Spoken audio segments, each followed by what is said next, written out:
We begin, though, this morning with the latest developments in the Tyre Nichols investigation. That's right. This morning, there's more fallout following the release of that graphic video and multiple videos last week showing Nichols' brutal beating. Yesterday, the Memphis Police Department announced that 2 more officers have been relieved of duty. We know the name of one of those officers, Preston Hemphill. Hemphill's lawyer released a statement yesterday saying he was, quote, never present at the second scene, and he is cooperating with officials in this investigation. And now the Memphis Fire Department says 3 of its employees who responded to Nichols' beating have been fired following an internal investigation. Meanwhile, last night, supporters gathered for prayer in a vigil at the intersection of where Tyre was brutally beaten following a traffic stop. His stepfather spoke about the pain the family is going through. We know that my son died right here was heartbreaking. We know that my son was calling out my wife's name, and we was not able to hear him to help him. It's devastating.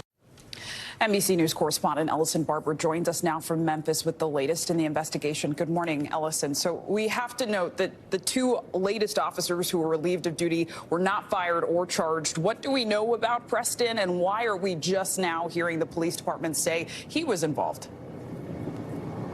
Right now, of these 2, we only know the name of one of them, Officer Preston Hemphill. The 7th officer relieved of duty has not yet been named, at least publicly, though that is something that Tyre Nichols' family's attorneys, as well as community activists, are calling for.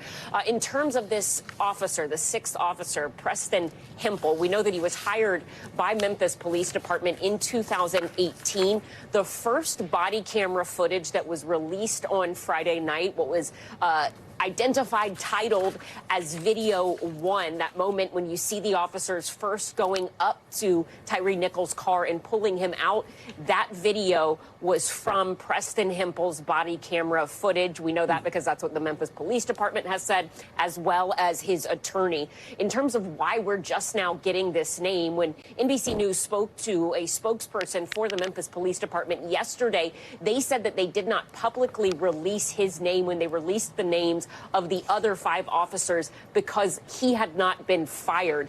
They said that they only released the names of those 5 who had been fired and also subsequently charged. But in the case of the 6th officer, Preston Hemphill, and now also it appears the 7th officer, they weren't fired, rather they were relieved of duty. When asked specifically by NBC News if Officer Hemphill was on paid or unpaid leave, the spokesperson did not specify, but then in subsequent statements they have acknowledged that he was present at the first scene, also that he deployed a taser. They are saying this, that investigators with the Memphis Police Department's internal affairs prioritized interviewing officers and witnesses related to the second scene first, where the most egregious aspects of the incident occurred.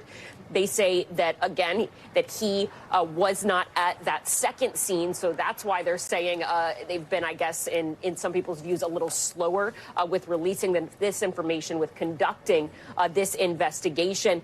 That being said, they are saying that there could be additional charges, that we should expect to see more personnel moves in the coming days. But for a lot of people, Zincle, there's great frustration that this person was not identified sooner. And I have to note that a big reason why his name really started to come up in the last 36 hours was because of local community activists, Black women who were on Twitter saying, hey, there's this name of an officer in one of the initial affidavits that's mentioned, and they say he used the taser at the scene.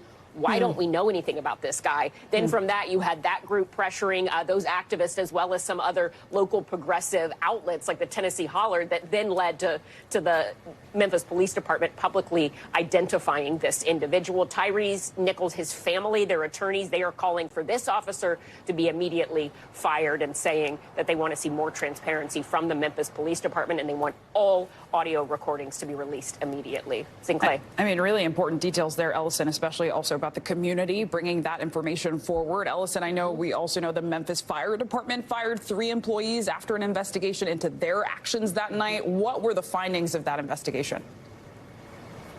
Yeah, so they say these employees, two of them EMTs, one of them the driver of the fire department vehicle that arrived on scene initially, that they showed up and they responded based on what the initial call was for, which was that a individual had been pepper sprayed. They say they relied on that initial information and details and descriptions from officers at the scene rather than doing their own patient assessment on the ground. They say that essentially they failed to follow the basic protocols of their department. It took quite a while for an ambulance to actually arrive on scene, and there have been questions about that. It was over 20 minutes afterwards. These three called for an ambulance, but again, they were basing all of their moves, according to the fire department, on just the initial description that this individual was pepper sprayed, when clearly what we've seen in the videos, what we know happened after, he had much more severe injuries that needed attention, and he needed help much quicker than he got it. Zinclay.